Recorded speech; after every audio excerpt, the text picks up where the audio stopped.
Salibonani babukeli labalaleli, sisamukelana kusifundo salamhlanje. Kusifundo sigqiba ikota lona leli. Okhulumayo nguRuben Ngwenya. Nzacela abafundisi engilabo baziveze ukubana bangobani. Siyabonga, salibonani balaleli, salibonani babukeli. Mina igama lami ngumfundisi uVictor Z Ncube. Salibonani bathandekayo. Siyahlangana njalo kulesi sifundo salamhlanje esokugqiba kwekota njengalokho esechilo omunye wethu oyokhuluma lani ngalesi sikhathi ngumfundisi uJiyelelo. Salibonani bathandekayo, balaleli nababukeli endaweni zonke.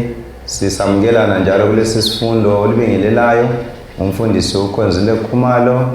Ngizanxusa ukubana sibe lomthandazo nxa siqala lesi sifundo. Bakothandekayo sezulwini, siyakubonga umusa wakho lothando lwakho kusiqhuba lokusigcina alibana besisungula sifunda ikota yesibili kusukela ekuqaleni. Namhlanje sisesifundweni sokugqiba le ikota yesibili. Sinxusa ubukhona bakho nomoya wengcwele ubana usichasisele alibana siyakuxoxa lesi sifundo ukuze sibe lomutsho ezimpilweni zethu. Sisize umuntu munye ngamunye, umlaleli lombukeli. Sicela ukubana usithungamele ngalesi sikhathi. NgoJesu umsindisi yakhuleka. Amen. Amen. Siyabonga balaleli lababukeli. Isifundo sethu lamhlanje silesihloko esithi imfanekiso ekhomba ukuphela. Imfanekiso ekhomba ukuphela. Singakangeni kusifundo salamhlanje mfundisi Khumalo. Sibelo hambo lude sisukusela ikota liqala lamhlanje siyaliphetha. Kuyini esikubambileyo? Kuyini uNkulunkulu obona ngani ubefisa ukuthi sikunanzelele esingasuka sikubambile kwenzela ukuthi singasigqiba sibe kwazi lapho esiqalisele khona lokuthi siphathiseka kanjani? Siyabonga Elder Ngwenya. Siza kunanzelela abalaleli kulesi sifundo kumbe ikota leyi yesibili uThixo bekhangelele ukubana sifunde kabanzi ngemifanekiso, sifunde kabanzi njalo langendlela iprofesi echasiswa ngayo. Kanti njalo kunengi esingakufunda kakhulu siqathanisa okwenzakala endulo, siqathanisa lalokho kuzakwenzakala ensukwini zokucina. So ngamafitshane ikota leyi ibisincedisa ukubana sifunde okunengi ngezizwe, sifunde okunengi la ngokuthunywa kwabaprofeti.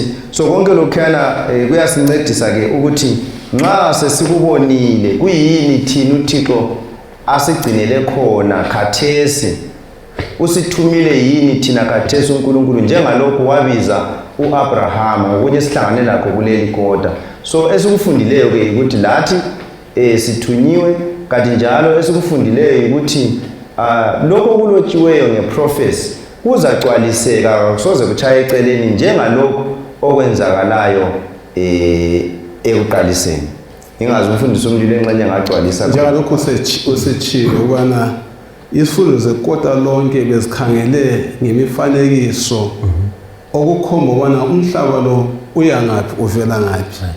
Ngelamhlanje ibale sechilo sikhangela umfanekiso yokugcina eyokuphetha isifundo sethu. Lapho esahlangana khona lo mprofeti uJona ethunywa eNiniva. Sihlangane lokuwa kweBhabhiloni. Konke lokhwana kuzasincedisa abana sibone ubana ngitsho lesiphetho salo mhlaba simi kanjani. Siyabonga. Sibalele khonapho mfundisi indinyana ethokozwa ngekhanda uJona 1 verse 9. Incwadi kaJona chapter 1 verse 9 ibala kanje.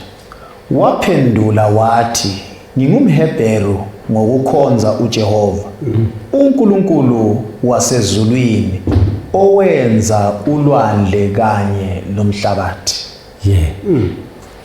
Umuntu ozaziyo lo ukuthi ungubani. Ngingazi ubalalela ukubukela ukuthi kambe uma ungabuzwa wena ukuthi ungubani ungaziveza njani simbona eziveza kwakho sokunomo njani la ngoba anti sikhangele uJona na usihlangana la esekhuluma lamazwi kwase kutheni ngoba sinazile ukuthi isifundo sethu esaliviki sikhangele sizama ukuthi sibuyele futhi kunjongo esifundo sethu esikhangele khona ukuthi kanti izehlakalo ezenzekele izolo iziprofeti zayizolo ezizaziphinda futhi kusasa ziveza kuphela kusasa kwase kutheni lapha futhi sinqo singananzelela ibhuku likaJona lona ngokwalo singalifaka sithi narrative prophecy. Okay.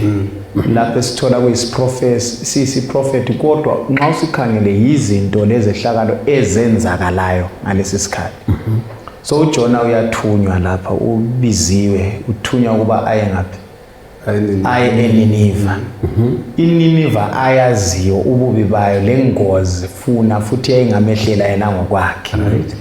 Isimanga ukuthi lapha yena esithunywa sikaNkulunkulu ubalekela uNkulunkulu. Njalo lapha abaleka khona uya ku opposite direction ngoba iTarshish le Nineve kwakuyi opposite direction. Okuyikuthi kwakule agency isiqubu kwakufanele ahambe ngaso ngoba kwakule ngozi yokuchithwa kweNinive. Kodwa ngokubaleka esuka lapha khona esiya eTarshish ungezelela umango ake sithi nxa bekuzawuthi suka ke lapho khona kuyelani isikhathi besiza kuba isikhathi eside kodwa ke sithola ukuthi nxa ebaleka la ngoba nxa sokusefa uverse 9 lapha simthola eseye phansi uya phansi uyeJopha uya phansi uyangena emkhunjini uya phansi konke nxa ebalekela uNkulunkulu uya phansi to the point ukuthi lapha uyabamdiscover ukuthi uhlupho lungaphi lulapha ahlaziveza ukuthi hayi uhlupho yimina ke ngilobudlelwano loNkulunkulu ngimhebheru mina ngilobudlelwano loNkulunkulu enguthunyiweyo yimi engenza kube lohlupho ngaphi la so ngimbona ese give up ukuthi hayi uNkulunkulu kuyenza kwenza kodwa kibo futhi lethi message uthi lo engihamba ngaye umdali. So already even engakafuna ukuthi aphoselwele uhlathi ngcono ngichiya udaba luqalisile la mina ngikhonza uNkulunkulu umdali. Lo wamanzi wona la nganginya bona ukuthi angenzani ngawo. Uhlafakazi nxa ngikuzwa kuhle uhlafakazi ngoba vele wawumulitha ifakazi. Yes. Usihlaqalisela lapha ekubalekeni isihlaqalisa lapha. Right sisibambele khonapho ubulo kunye khoma. Hayi bengivele ihlezi khomba verse 9 ukuthi uJona wayemazi la nxa wayebaleka kodwa wayemazi uNkulunkulu njalo hlamphawuli ukuthi uNkulunkulu owadala izulu lomhlaba. So ngalesana sikhathi kwakulabo uNkulunkulu abaningi ikuzananzela ukuthi even noma base besenza inkatho leyana base bezamile ukudinga ukuthi uNkulunkulu babo babancedise kulowo mumo babona ukuthi kuyehlula. So yikho seveza ukuthi hayi mina ngikhonza uNkulunkulu owenza izulu lomhlaba. La nxa bebaningi uNkulunkulu ababekhona ngalesi sikhathi sikaJona but uJona ukwenza kube clear ukuthi uNkulunkulu amkhonzayo kuphi andi bamtholelele bathi walala umumo unje iviyaje. Yes esikukhangelayo njalo ukuthi laba bantu basebezamile izithixo zabo zonke njengakho umhlaba ukhola izithixo ezehlukeneyo. Nxa basebezamile izithixo zabo zonke uveza inkulumo ebalulekileyo eqhakathekileyo empilweni yethu njengamaKristu ngoba umbuzo omkhulu ngokuthi ukhonza bani nguphi uNkulunkulu kanjani akhonzwe.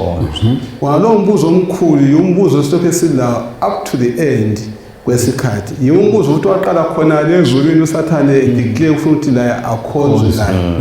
Nxa siya kuSambulo ngo14 siyananza ukuthi yena uSambulo 14 usibizela kukhonza yena uNkulunkulu wadala izulu kanjani lomhlaba nemithombo yamanzi. Lezi zinto ngasiqathanisa lale indaba sesithi zingenana okunjalo. Yes siyabo okunye okungithathekisayo ukuthi wayelibhuku narrative in nature kulento eyisimanga ngalo vele ibizo likaJona lona lile image ethile ngoba lona vele licho ukuthi Dove. Original name lithi Yahweh, lithi yona okuyikuthi Dove. Kule element ye speed, isiqubu esikhulu. So ungathola lapha sikhuluma ngesiqubu esiqonda lebizo lalo othunyiweyo, okuyikho futhi esikuthola kuSamuel 14 ngithi ingilosi mele ini isithunywa ufanele sihambe ngani ngesiqubu esinjani esikhulu. So ke sinanzelela ukuthi isifundo lapha siphethwa sibili ama-images zona la imfanekiso le ibonakala lanxa lona ibhuku lifakwe i-narrative nature, ngoba futhi lo dawu luphethwe ngoluphuthumayo olufuna umuntu onjani olesiqubu khanje ngesiqubu esikhulu kakhulu. Sisibalele isahluko sikaJona esoqala khonapha.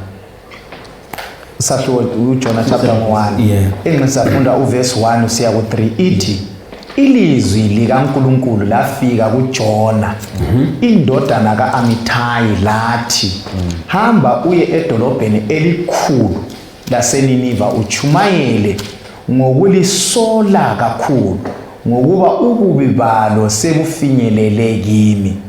Kodwa uJona wambalekela uJehova waqonda eTashishi, wehla waya eJopha lapho afica khona umkhumbi owusiya kuleyo Theku. Esekhuphile imali yokukhwela wangena umkhumbi waqonda eTashishi yena ebalekela uJehova. Bafundisi ubalekela njani uJehova? Uzubhadale le mali, ubhadale wehle umbalekele. Simbalekela njani? Nansi indaba ngicela singakayidluli uthi sibambele uMathewu khonapho, ngifuna sizibambe indawo sizihlanganisa. uMathewu 12 verse 38 kuya ku42. Mfisa ngase sikhangela indaba kaJona bese sihlanganisa lalolo kwakhuluma ngoJesu. Ahlayibale bese sikhombisa. Ibale ke sihle sihlanganisa uMathewu 12 verse 38 kuya ku42. Kwasekusithi abanye babaFarisi labafundisi bomthetho bathi kuye, mfundisi, sifuna ukubona isiboniso somangaliso esenziwa nguwe. Waphendula wathi, isizukulwane esixhwalileyo lesiphangayo sicela isiboniso somangaliso, kodwa kasikho esizaboniswa ngaphandle kwesiboniso sikamprofeti uJona. NjengoJona owahlala insuku ezintathu lobusuku obuthathu esiswini senhlanzi enkulu, kanjalo indodana yomuntu izahlala insuku ezintathu lobusuku obuthathu emathunjini omhlabathi. Abantu baseNiniva bazakuma kanye lalesi isizukulwane ngosuku lokwahlulela basilahle ngokuba baphenduka bechunyayezwa nguJona, ikanti manje nje omkhulu kulo Jona ukhonapha. Nansi indaba uJesu ukhuluma labaFarisi befuna izibonakaliso kungithathe kungise kusizukulwane esikiso abafuna ukuthi babone izibonakaliso kunceku zikaNkulunkulu. Nxa ungazange ubone lesibonakaliso awusiye inceku bayabuza lapha. Nansi indaba sikhangele uJona uthunywa nguNkulunkulu ubalekela uNkulunkulu. uJesu usephinda futhi ethinta leyo ndaba exhumanisa iOld Testament leNew Testament. Ake siyixoxele ekubalekeni lapha iqale khonapho ivele inceku kaNkulunkulu eBhayibhelini iyatsho ukuthi yena ngingaya ngafuna ngibaleke uNkulunkulu. Ngaye esiqongweni sezintaba laphezulu ukhona. Ngeke ujele komhlaba onjani ukhona lapho. Lokho ugcina sokuyuthutha ngoba umhlaba lo ucala kwawo kungokwakhe futhi uphethe itende lesandla. Ubalekela lokho ekuphethe khona so ungabaleka uthini. Okwesibili inkumo kaJesu Kristu le ayilethayo ahlala ugcina ukuthi yena omkhulu uJona ulapho uqhathanisa into eqhakathekileyo lapha ukuqotha lethu sizwe lesobala ukuthi uJesu weza bona azedinga abalahlekileyo. uJona wayedibana ayedinga abalahlekileyo baseNingizimu.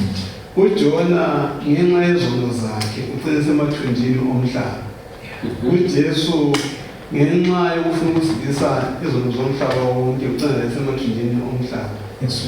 Kodwa mina ngilapha ngikhuluma bani uJona wathi abaningi bayifezisa Kuba hayi mina ngithathekiswa kakhulu yikuthi uJesu ukhotha i-Old Testament. Yes. Refer kuye ku-New Testament. Right. Ukuthi ke isihle sokunanzelele balaleli lababukela ukuthi khona ke i-Old Testament le New Testament kubambene. Kumelanga sifike esigabeni sosithi hayi Old Testament siyadlula. Ngoba nxa kuyikuthi Old Testament siyadlula. Lindaba esithola ku New Testament ngoJona ibingeke yenze ngqondo. Ngoba ngathi njengoJona uJona wankona ungabi. Kuyasomela ubuyele uyefunda ku Old Testament. Yes. Yeah. Mina ke okunye okungithathekisayo kuyabuyela kusihloko sodaba. Yeah. Xa sikhuluma ngemfanekiso. uJona uyabaleka. Yeah. Ngenxa yobubi lobabukhangeleyo. Kodwa ke kumthungamele ukuyalala esiswini senhlanzi ngake 3 days. That's right. Kwakungaba yi1 day. Kwakungaba ngama hours. Kumbe yayingamginya ihliyem. Kodwa khona kukhiyana ukuthi sona isiprofeti sikaJona sinarrative konke esike sakukhuluma. Akukhethe ukuthi phakathi kwento ecacile ukuthi ayasuka lapha yaya la. Kodwa ibe lokuphawula ngesenzo sokufa kaJesu laphana. Right. So ke kungenzeka ukuthi singakunanzelela ukuthi sithunywe ngalesi sikhathi. Kulento okufanele igcwaliseke kithi endizacwaliseka la nxa singabaleka. Yeah. Now khangela la uthi esetholakala lapha uJona sike sakuthinta eqaliseni useziveza inkulumo yakhe lesenzo sakhe ngani kuyaphikisana. Yes. Uthi mina ngumHebheru wamaHebheru owesaba inkosi. Kanti inkosi oyesaba uyibalekela njani fundisi imlilo. Leli balethi oyesaba inkosi isephawula ukuthi hayi njani thina ngibizwa uNkulunkulu. Right. uNkulunkulu kayisozithixo leli ezibizayo. Ibalethi oyesaba uNkulunkulu lisho ukuthi okhonza uNkulunkulu. La nxa ngimbalekela kodwa ngivele mina ngikhonza obani uNkulunkulu owadala izulu lomhlaba ongasozithixo leli ezibizayo lena. Yeah. Ufundisi Khumalo. Mina ngicabanga ukuthi kanti njengoba sike sakuthinta sidlula okwamenza uJona waze wathatha i-risk leyi wakhipha imali wathatha a different direction. Yeah. Kodwa kuveza ukuthi uyamazi kangaka uNkulunkulu kodwa wadala izulu lomhlaba. Kodwa simthola ebaleka. Kuyavela kahle esifundweni lapho ukuthi kwakungekho lula imessage ayemela ayihambise. Ngoba athi ukuthi hayi kuselinsuku ezingu40 liyabhidlizwa kuphela lini. So imessage ayingekho popular le ukuthi uyeyikhuluma ebantwini abavele kusazakala abangababulali uyebatshela ukuthi khona 40 days alikho lini. So bese ngisithi mina njengoba nekhulumela lapha umfundisi kaNcuba sakhuluma kwaphana ohlele isicabangelo ngoElijah anti wabulala abaprofeti abaningi uJezebeli semethusele ngempilo yakhe wabaleka lathi senzana ayiqedisa hayi kakhulu. So bengisithi ukuthi imessage actually yensuku zokucina nxa siyikhangela siyiqathanisa la lokho esikufunda lapha ngaso message epopular engasenza sithandwe ngabantu. Ngoba imessage yokukhuluma ukuthi phumane eBhabhiloni. iBhabhiloni kuyini kukhonzwa kwezithixo lani. Ngoba lapho ukhuluma ngoNkulunkulu owadala izulu lomhlaba uthi ngumprofeti amini kaNkulunkulu owadala izulu lomhlaba engimesabayo kusitsho ukuthi khona engimkhonzayo. So kuyamela ukuthi kuveze kucace ebantwini ukuthi kuloNkulunkulu okumele akhonzwe. Nxa ekhonzwa ukhonzwa nini? Ukhonzwa ngalindlela iBhayibheli ithe ukhonzwe nini? Siyabona indaba ngkhona. So aso message enjani elula yona le. So kuyabe sokudinga ke ukuthi sizidele kubani kuNkulunkulu. Otherwise lathi singazithola sesinjani sesibaleka njengoJona siyigwema imessage leya. Kodwa yiyo kumele itshelwe ini. Ngoba abantu bona ukuthi imessage kaJona singathi thina yayi present truth.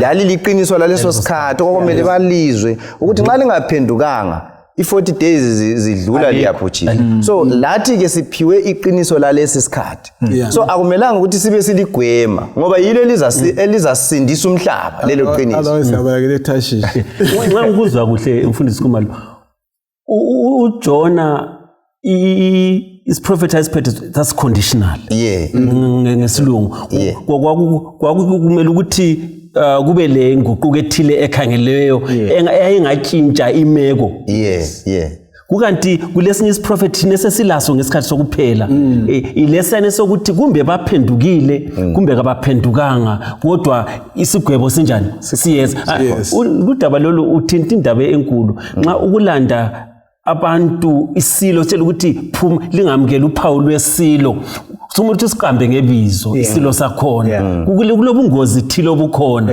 singakhangela uJona sithi uJona wayesithutha kasikwenzini lokhu futhi la visit kukhona angithi okunye ngifisa sikunanzelele even sikhuluma ngesiprophet ekugcineni lapho sikhangelele ukuthi nantu uphawu lwesilo phumani kilo iBabylon abantu bami kanti ke at the same time sikhangele i-time of trouble usuzibuza mina ukuthi kade ngiwela ngapi so ke lapha uJona uhlupho ke ayiphakathi kwalo kwakuyikuthi iNineve yayisaziwa as a bloody city kwakuyisigodlo okwaziwayo ukuthi ikufa kuphela but now ulohlupho lokuthi akufanelanga athule so ngingavele ngihambe sengisiyachitheka impilo kabani yami mina engunanzelela ke ngoJona waba reluctant yebo kodwa ke uNkulunkulu wenza ukuthi lokho afuna kwenzakale ngaye ebuthakathakeni so sonke sinje uNkulunkulu lakho ukusebenzisa sibuthakathaka silokwehluleka kwethu umsebenzi wakhe uye njani uyethutsha lamhlanje kasikhulumi ngoJona kusekwehlulekeni kodwa sikhuluma kulokunqoba uJona usenqobile uNkulunkulu senjani usenqobile laso isizwe sesinjani sesikhululwe so ke ngicabanga ukuthi thina asamkeleni uthumo esiluphiweyo singahlutshwa impumela ukuthi iza kumanjani ngoba umlimi unjani uyihleli luyakwazi asibekele khona thina ngokuphuma kukhona esiza kuthola so ke thina sivumeni sisabele ngoba it's a command sibambele khonapho uJona ngo3 verse 5 kusiya ku10 sizwe ukuthi uthini umprofeti lapha kusahluko ngo3 verse 5 kusiya ku10 verse 5 usiya ku10 ithi abantu beNineve babekholwa kuNkulunkulu bamemezela ukuthi kuzilwe ukudla njalo bonke basukela komkhulu kusiya komncinyane bavunula amasaka ilizwi laselifika enkosini yaseNineve yasukuma esihlalweni sayo sobukhosi yakhulula izingubo zayo zobukhosi yazembathisa isaka yahlala phansi ebhuqwini yase ikhupha isimemezelo eNineve isithi njengomthetho wenkosi lezikhulu zayo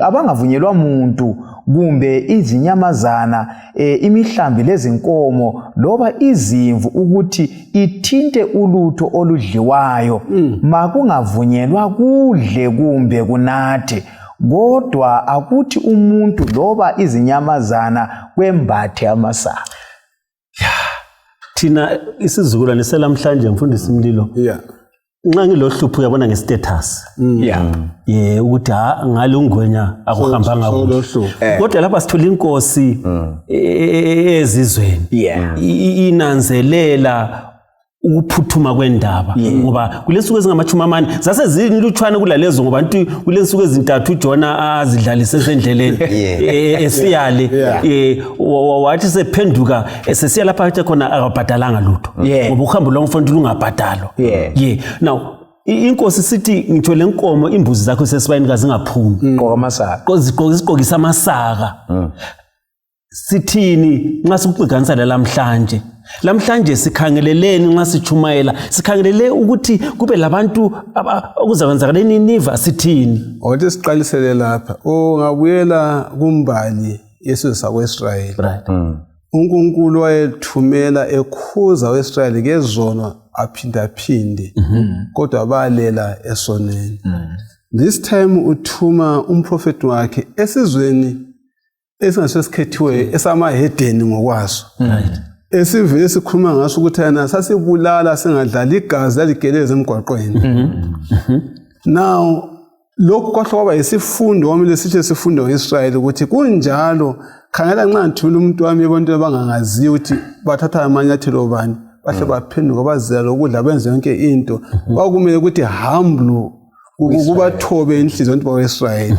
Lathi uma singananzeleli ngilokho ngizibiza umsabatha ngizibiza umKristu kodwa ngingalandeli izixwayiso zikaNkulunkulu zonke amadwala azokuthatha indawo yamangene eChurch ikhuluma amahedeni. Babukeli labalaleli sihlangana lo uNkulunkulu uyakhuluma. Uthi nxa ekhuluma ngasithi phumani kilo bantu bami kasinjani singedlulwa ngabantu benini ngoba babengabantu abanjengathi bengabantu abalobuthakathaka njengathi kodwa aluba uJehova wayekhuluma abananzela ukuthi izwi lomuntu omdala kabadaliweli phansi babakwazi ukuthi lokho akuthi lo unjani uza